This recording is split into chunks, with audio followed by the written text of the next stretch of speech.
Welcome to We Used to Talk About This at Work, episode 14. This week we discussed the 1995 classic movie Bad Boys starring Will Smith and Martin Lawrence.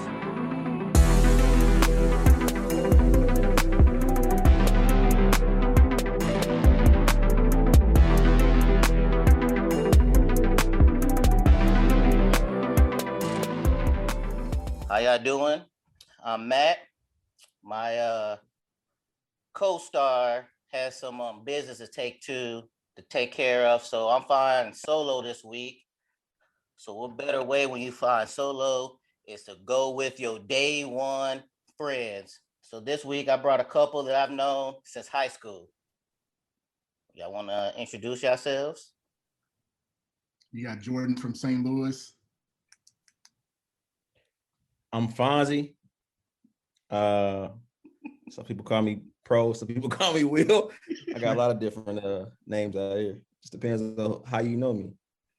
Right. So we've known each other since high school and college. We all went to the same college in one shape or another.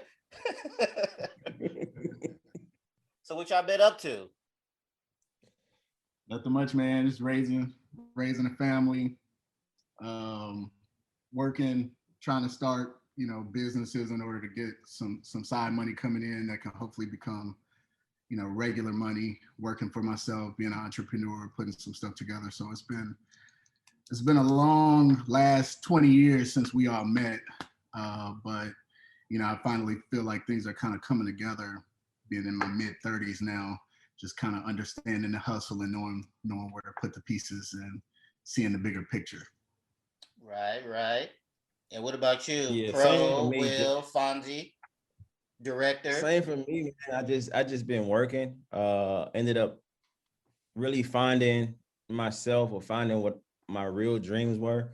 I'm directing now, and it's kind of like something I've always kind of dabbled in or been interested in, but now that I'm actually doing it, I feel like that's my purpose, that's my calling, and it's definitely been a grind, definitely been a struggle, but things are like George said, things are coming around now.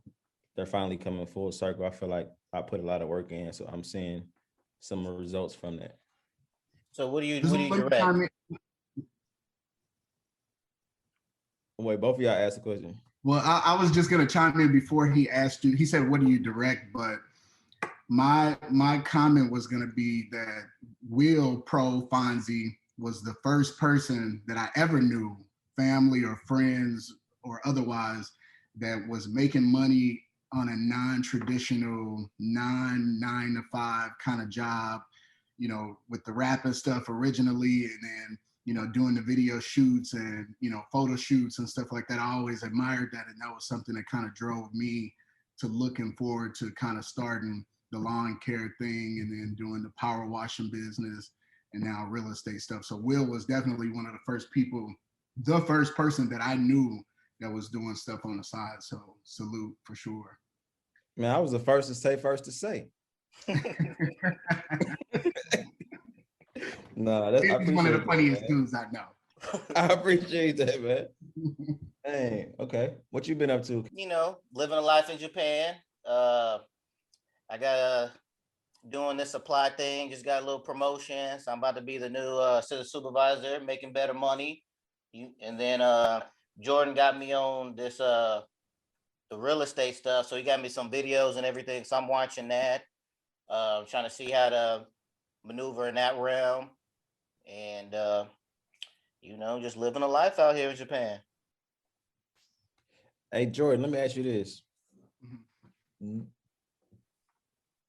What would you recommend and why, and like Airbnb versus, I guess, true real estate? Well, there's a lot of different ways to get into real estate. The one that's most attractive to me and to most beginners, I think, is using creative real estate tactics where you're not putting up your own money. You can do that with Airbnbs as well, where you get into a position with the actual homeowner of the property that you're looking at, and you take over that property in one way or another. And then by you having the equitable interest in the property, you can then collect, rent or Airbnb payments that go towards your final equity in the property if you're going to hold it for the long run and cash out the homeowner. But me currently, I mean, down the line, Airbnb and other solid properties that you can hold in order to rent out single family residences and stuff like that is on the table. But starting out, you have to build enough capital in order to basically pay yourself in the business and then build business credits so that you can purchase larger properties with a lot of money. I think Airbnb is the way to go in certain markets like South Miami and stuff like that. But everywhere else, you would probably be better just getting a rental, single family residence rental and holding that for the long run. But I mean, again, it just depends on the market and it depends on the money that you have. What I'm into now is wholesale real estate, where you find a property owner who needs to get rid of that property for whatever reason. So they're trying to sell it because they have to move, or just because they're downsizing, or they're behind on their mortgage by several months and they can't catch up and they're going to be foreclosed on.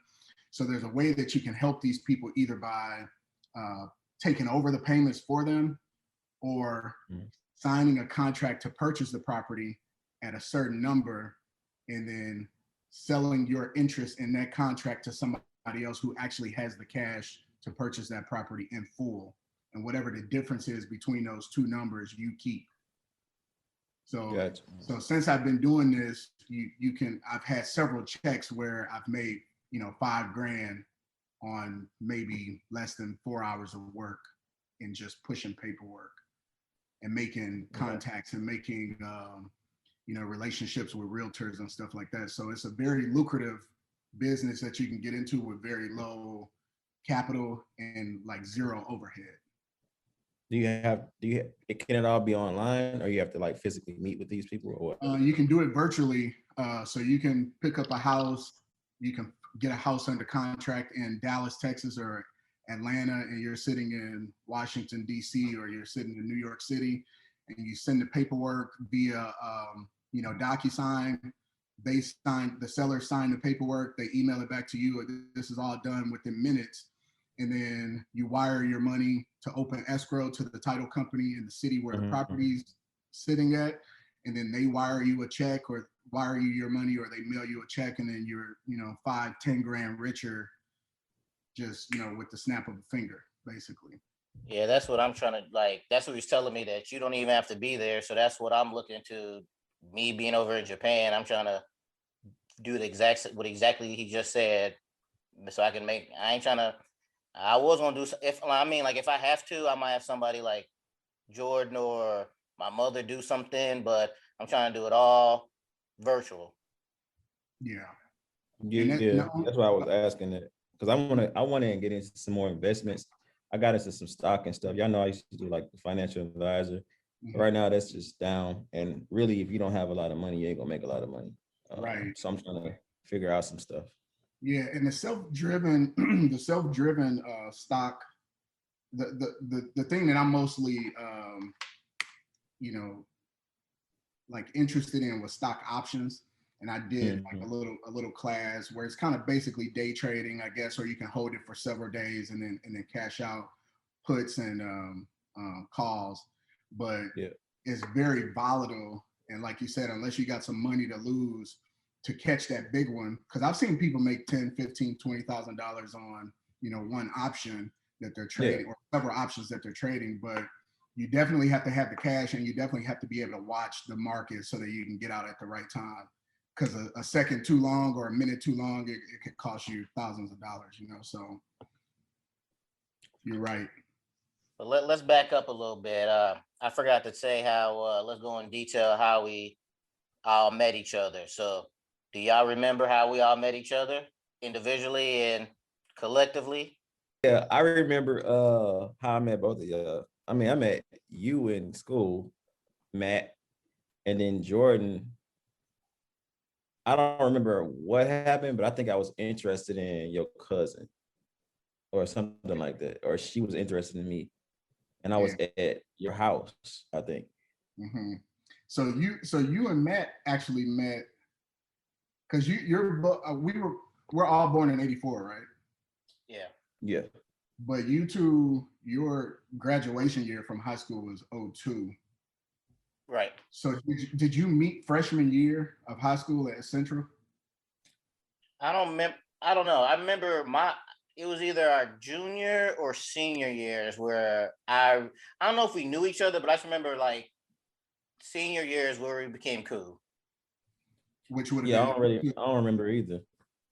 okay because when I moved to Ronnie and Dana's house, my aunt and uncle, in 2001. So I went to Central from 2001, 2002, and then 2002, 2003. And I think I met Matt because he lived around like down the street and around the corner like a minute and a half walk from my aunt and uncle's house. And then I think I met you, Will, like that same summer before my junior year, '02, '01, '02, like at a basketball court or something in the neighborhood or just up the street. And we just Gotcha. kind of clicked right away, or maybe it was at my house first, at Ronnie and Dana's house. But And then me and Will both went to college together, roommates, and let's say that's where I guess the shenanigans started. Um, Yeah. we were some wild boys. And we missing one or maybe two. We Yeah. missing one of us. Well, yeah, because that's what we Corey just texted me. I'm gonna text him. we yeah, tell Corey them just I'm texted. on. because even though Jordan wasn't in college with us, we went to like not orientation, but when you go get your IDs and stuff. And I remember Jordan got ID and Courtney got an ID. And Courtney, how old was Courtney at that time? Courtney got an ID. Yeah. I remember that. Day. I guess she would have been like 14 or something, 15. Yeah. So we got, and then we all, it was, I guess the process to get ID was very relaxed back then. And then that's how you got Well, because ID. all they asked for was your social security number, and I think they also asked for your classes to show like the printout of your classes that you were registered with. Mm-hmm. But I think there was a way to get around that just by saying the classes that you were in or something. Yeah, I take And then, math and English. yeah, and then they were like, just line up right here and take your picture, and then they would print the ID. Right. So then, we all had IDs. We was in there, and Will's cousin Corey was there too. So we had we formed our group, the LC, the Legend Club. Those IDs actually granted a lot of access to places that we would have never been able to go. Me and Corey, especially being the age that we were, because I think me and Corey were both seniors when you guys were freshmen in college. We were seniors in high school, and so we would use those IDs to go to other parties, other college parties, by showing ID and getting in. We weren't able to drink, obviously, because you still had to have like the stamp or whatever. But just to be able to go to UMSL and check out their parties and go to just random places was kind of cool. I thought I was starstruck, being able to do that as a senior in college, in high school. When did y'all actually start like drinking? When did both of y'all start drinking? I didn't start Like, drinking. I mean, I'm not saying like y'all alcoholics. I'm just saying, when did y'all get into like, because we weren't really drinking then. Nah, we didn't drink at all when we was going to those parties or nothing. I didn't start drinking till after I joined the Navy. And I remember it was we was in Bahrain. We was in Bahrain, and we was at this one party, this club, and I'm like, man, this is whack, man. This shit is whack. And then he's like, man, if you're not having fun, you're not drunk enough. And I'm like, I don't really drink like that. He was like, come on. So then he gave me a shot of like Captain Morgan or something, took a shot. Then we did a double. Then we did a triple. And next thing you know, I'm dancing on ugly girls and fat girls and everything. It was all good after that. And that kind of led me down this road. So I just started drinking. I was 20. Yeah, because the drinking age overseas was 20. So that's when I started drinking. Yeah, I think I got started a little bit earlier than that. When I was working at Pizza Hut as a senior in high school, the a lot of the delivery drivers were 23, 24, 25. You know, they were younger kids right out of college or still in college, and they would, believe it or not, delivering pizzas, drink tall boys in between deliveries or on deliveries, you know, and partake in some other things like smoking, you know. But I remember one time I was taking a break. I had like a 15-minute break, and they were like, "You can hop in the car and ride with us to take this delivery." So it was already two delivery drivers together in one car taking two different orders. And then I was sitting in the back and they were like, "Yeah, you can crack this tall boy and go ahead and sip some." So I was like, okay. And kind of got my cherry popped a little early, you know, with the underage drinking, but I don't preach that anymore.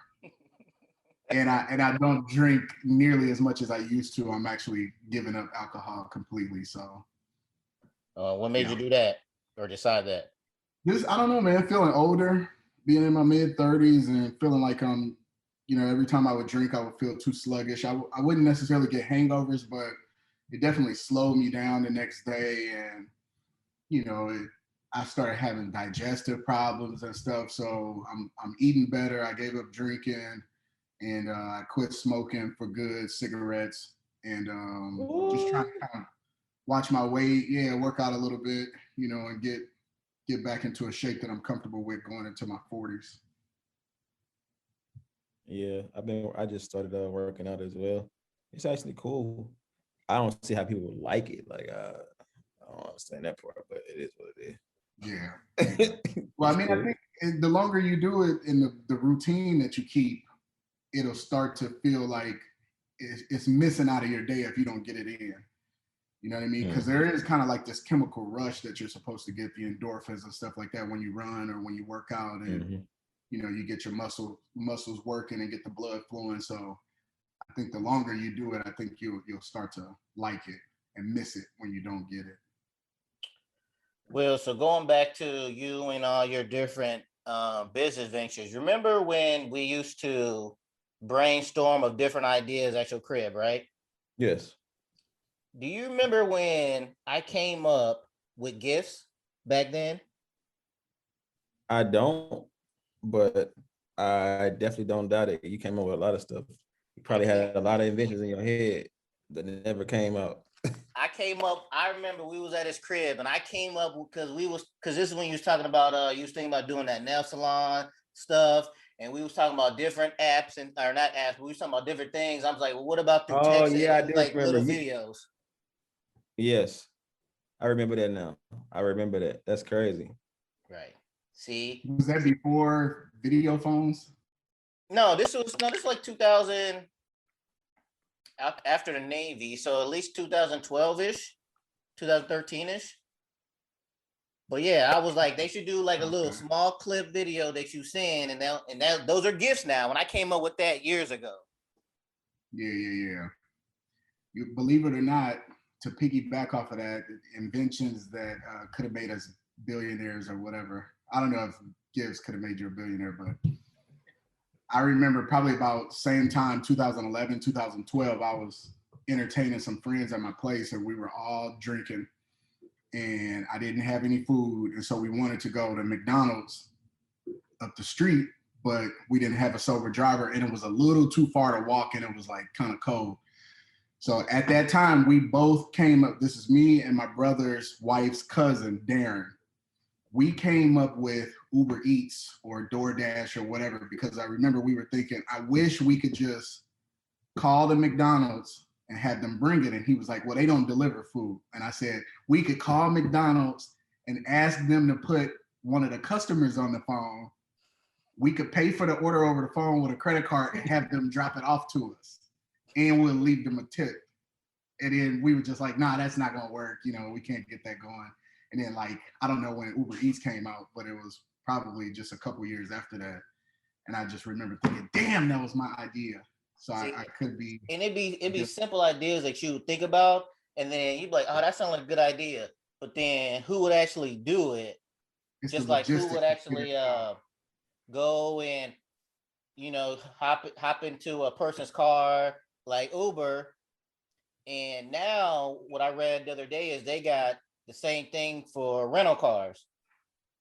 So like if you want to rent out your car for whatever amount of time, just like a rental car service, you can do that now. Yeah, Turo is one of them that Yeah, I've heard Turo. of, which is Yeah, actually I kind of use a cool Turo concept. too. Some people purchase cars with business credit and then rent them out, Mhm. and it can pay your whole car note, from just one weekend renting it out. But I think again, you got to be in an area like Orlando or a very heavily touristy kind of area for that to work. Right. Yeah, so I know from shooting videos. I mean, these are higher end cars, but they're going for like $1,500 a day, Mm. $2,000, things Mm, like that. So they're right. making a lot of money off of those.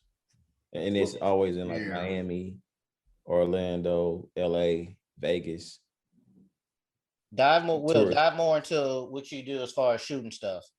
Like exactly what are you shooting? How do you get your stuff you shoot?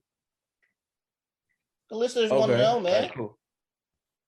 Cool, man. So as of recently, I I finally got into shooting film. All right, hold on. That's Let me stop actually right a there. Stop big. right there. Forgot the most important part. Promotion. What's the name of your company?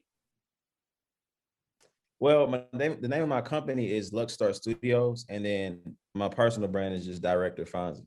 Luckstar, I keep that a little separate. I do like commercials and things like that, like just corporate stuff that's like strictly corporate now. And then Director Fonzie, the brand itself, is when I do everything else. So that's music videos, commercials, now film. Film is like my biggest dream. That's what I really wanted to do. Even when I was rapping, I kind of wanted to have like Ice Cube, his like a rapper, then got into film and businesses, or a Dr. Dre, something like that. Yeah. But when the rapping really wasn't going how I wanted to go, I ain't want to be no 30, 40-year-old trying to make it. So I was like, man, I'm just gonna go for this, what I really want to do in the end ultimately. So I started doing that. And it's definitely I like it, I actually love it, but it's something that if anybody is gonna start doing it, you just gotta understand that like the first, unless you just get a big break of some sort, the first 3, 4 years is gonna be a struggle. But once you figure things out, it's very lucrative and fun. I mean, you get to look at pretty girls all day, make money doing it, travel, meet a lot of people, experience a lot of new things. It's a lot of fun. Like for example, sets with yachts and jet skis and things like that. So it's cool. But that's the good side to it. It's bad side is like, you gotta have your business in order, because people don't want to pay you. Uh, just things like that. Really, really just the business part. Make sure you stay on that. And that's what Okay. I had to So learn. for Luxstar, the stuff that you do for Luxstar, the commercial stuff, that's what you're saying took, a couple years for you to really get going, get the wheels spinning and up and off the ground. Or you mean with the film stuff? I feel like everything, man.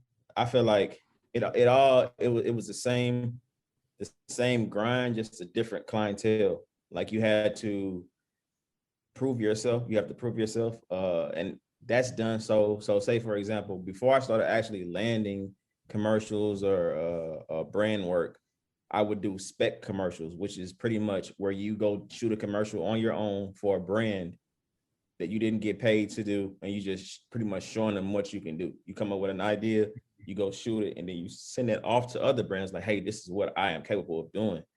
And then Mm-hmm. that's how I started landing things like that. And then a lot of times, honestly, I've never promoted my company, so I'm blessed that like everything has been referral based. So, for example, I did in St. Louis, I used to do stuff for this fur and leather company, and then I got a fashion show out of that. Then when I did the fashion show, I did an event, like a corporate event. And I did that corporate event, I was there and they liked my work, and I came back and filmed a video business card for their whole facility. Right. So after a certain point, basically, it's just more so getting better at your actual skill set versus trying to build the clientele. Because once you get clientele, honestly, it's you just in the loop. Yeah, yeah. And you save a And the lot of same way with music advertising. video. Yeah, Yeah, same way on the urban side. Once you shoot a couple popular artists or whatever, and I haven't shot, I've shot a couple major artists now, but haven't shot many. But even still on a smaller scale, once you shoot like the popular artists in their city, oh, who shot that? And then it's just like everybody's coming to you. yeah. That's kind of That's goes what's back. up. But That's it took a like for while to you, get there. Jordan, too, with your wholesaling. Once you get your clientele as far as the buyers and everything, then you pretty much be good. Right, right. Yeah, that's definitely true. I mean, because the people who have the cash to do this, you are kind of like their marketing arm, because although they have the cash to buy these properties, they're not actively looking for these properties. So people who bring them the properties, they will pay you to get in your position in the contract with the homeowner. And handsomely, they'll pay you 15 grand so that they can purchase a property at the price that you got to set for with the homeowner. You know what I mean? Because they're going to make so much on the flip side of it anyway. It's 50, I 60. feel like I feel like that's a great business venture for you.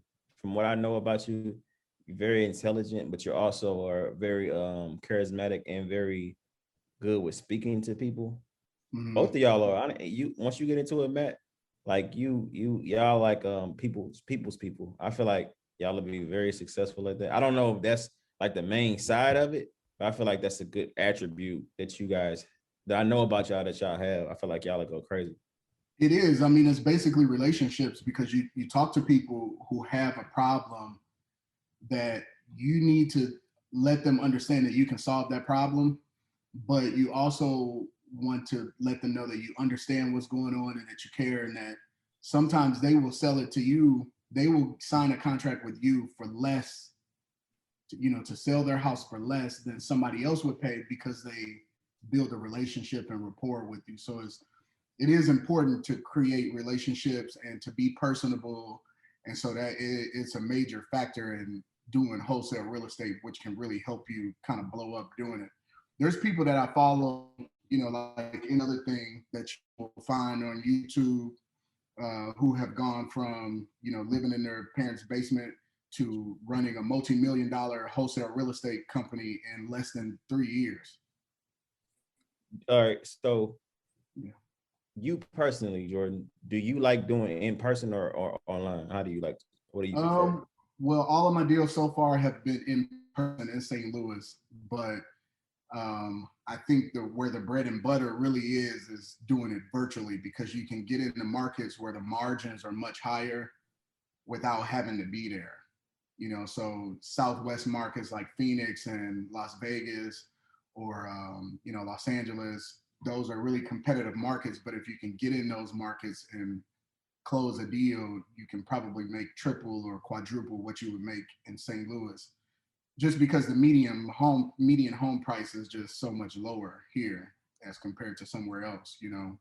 But for me, either way it goes, it doesn't really matter, because you'll either talk to the homeowner via phone or text message, or through a postcard. They find a postcard that you send to them that you're interested in purchasing the house, the typical like we buy ugly houses things, and then they'll call you back if they have an issue or if they are actually in the market to sell their property, and then from there you have to talk to them. So I think virtually it's the money maker, but doing it in person, I think you can really drive home that relationship. And couldn't you use your couldn't you basically you basically bilingual, so couldn't you cater to the Hispanic crowd as well with Yep, this? yep. South, like again, the Southwest, Nevada, California, New Mexico. There's a huge market for people being able to do this marketing for the properties to find the deals in Spanish. So a lot of people will just, in these groups that I'm in, they'll pay somebody to talk to a prospective client and then, kind of close the deal like that. But if you can do it by yourself, then you just got a leg up on the next person. All right, movie time. Two hip detectives protect a witness to a murder while investigating a case of stolen heroin from the evidence storage room for their police precinct. It was the perfect crime. No one saw it coming. No one heard a thing. This was our career bust, which is what, $100 million? This had to have been an inside job. Everything went according to plan. But there was one thing they didn't plan on. Let's do this right. No gunshots, no dead bodies. Well, if I recall correctly, the last couple dead bad guys belong to you. Please, you ain't even trying to compare body counts. Should I keep going all day? I'm out. Bad boys, what you gonna do? What you gonna do when they come for you? Bad boy. Now, this is one of my favorite movies of all time. George, what's your thoughts about this movie? Give me your thoughts about it before watching it recently. What was your thoughts and memories of this movie? Well, I had seen this movie probably over 100 times, no exaggeration. I saw this movie for the first time probably in I think the movie came out in 95. My uncle had the VHS tape in 96. And I'm pretty sure me, my brother Jared, have watched this movie, like I said, 100 times. It had been our favorite movie for a long time. It's kind of one of the movies that got us into movies, even though it's probably, having seen it recently again, after several years of not seeing it, it's not the best movie, but as with most things when you're younger, the best is not necessarily, that's very subjective. And so for us, it was action packed.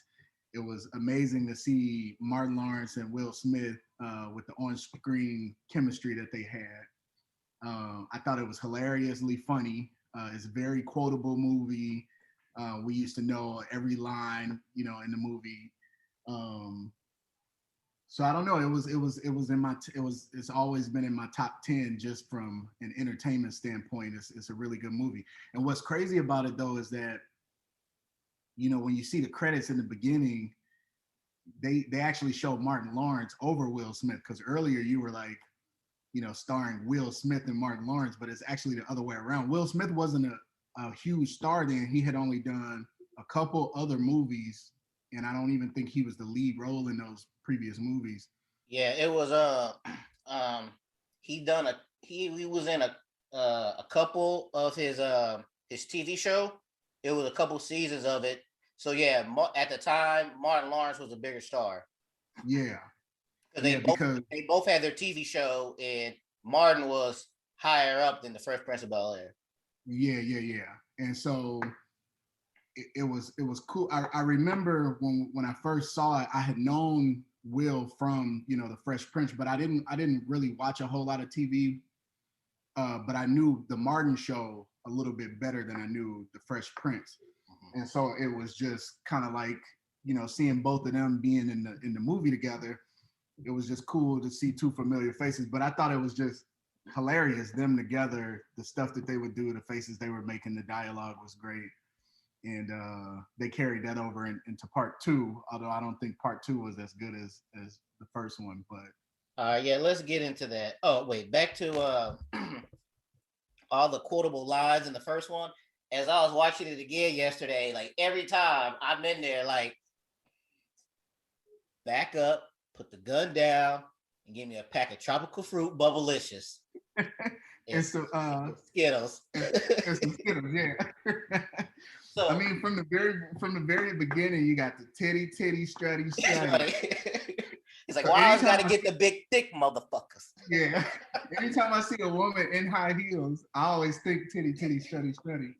I always say, like, whenever I'm in a club, I always be like, all the scattered ass around here. Budweiser. Yeah. So like I had about a million of them. Yeah. Yeah. So now back to the other ones. Okay. So my wife, when I told her I'm about to talk about this on the podcast and everything, I was like, yeah, let's watch it. And then she's like, wait, which one? I'm like, the best one. And she was like, two? And I was like, hell no, one is the best one. So now the reason why I say this is, and I've always had a problem with the second one and third one, even though if I had to rank them, it goes the first one, third one, second one. Mhm. My biggest problem I have with the second and third one is if you watch the first one, Martin Lawrence's character, yes, he was married. He had a little bit of not a sensitive side, but like I don't want to say soft is the right word, but he was a little bit like that as far as around the dead bodies and stuff like that. But he was Yeah. still hard at the end.